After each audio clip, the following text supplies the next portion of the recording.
નાના કાપરા ગામે જે કાર્યક્રમ છે એ કાર્યક્રમની અંતર્ગત અહીંયા જોઈ રહ્યા છો જે ટેન્ટ બાંધવામાં આવ્યા છે. આ 4 ટેન્ટ છે એ 4 ટેન્ટમાં 5 લાખ લોકોને સતત 3 દિવસ અહીંયા રહેવાની વ્યવસ્થા કરવામાં આવી છે. આવી વ્યવસ્થા વાળો આ કદાચ ઉત્તર ગુજરાતમાં નહીં પરંતુ ગુજરાતમાં એવો પ્રથમ કાર્યક્રમ થવા જઈ રહ્યો છે.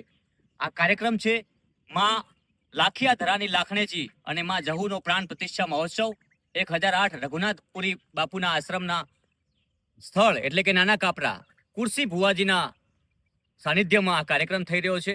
અહીંયા લાખોની જનમેદની જ્યારે ઉમટવાની છે ત્યારે એ લોકો આવનાર જે ભક્તો છે દર્શનાર્થે જ્યારે અહીંયા પહોંચવાના છે, આ કાર્યક્રમને નિહાળવા પહોંચવાના છે, એક લાવો લેવા માટે જ્યારે પહોંચવાના છે ત્યારે અહીંયા રહેવાની જ્યારે એમને વ્યવસ્થા કરવામાં આવે, કારણ કે આ ગામડું છે અને આ ગામડામાં આટલો મોટો પ્રસંગ થવા જઈ રહ્યો છે ત્યારે થનગનાટ દરેક લોકોના હૈયા કરી રહ્યા છે.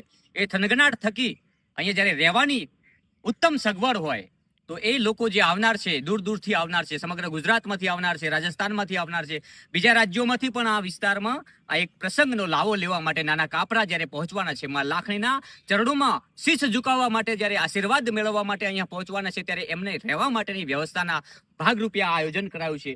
આ મોટા 4 જેટલા ટેન્ટ છે, આ ટેન્ટમાં 5 લાખ લોકોને રહેવાની વ્યવસ્થા કરવામાં આવશે. બીજી પણ મારી પાછળ જે જોઈ રહ્યા છો ત્યાં પણ એક મોટો રસ્તો છે, ત્યાં બહુ મોટી વ્યવસ્થા કરવામાં આવી છે.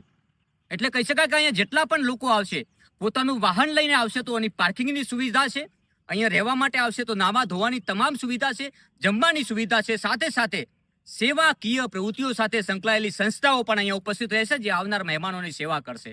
આ લાવો લેવા માટે દૂર દૂર સુધીથી જ્યારે ભક્તો અહીંયા પહોંચવાના છે ત્યારે થનગનાટ કરી રહ્યા છે એ હૈયાઓ કે અમારા આ ગામનો અવસર કેવી રીતે રૂડો બને, અમારા આ ગામનો અવસર કેવી રીતે ઐતિહાસિક બને તેના સ્મરણો સાથે આજે ઉજાગરા કરી રહ્યા છે, રાતો જાગી રહ્યા છે. કેમ કે આ 2જી તારીખથી શરૂઆત થવાની છે, પરંતુ 2જી તારીખ ક્યારે આવશે આવું ઇંતજાર ક્યારે કરવો પડે કે જ્યારે એ ગામમાં એક રૂડો અવસર આવતો હોય, એ ગામની અંદર એક ધન્ય ધરામાં આ શોભાયમાન કહી શકાય કે એક દીપક એક અજવાળું કરી અને બધાને રોશની આપતો હોય છે.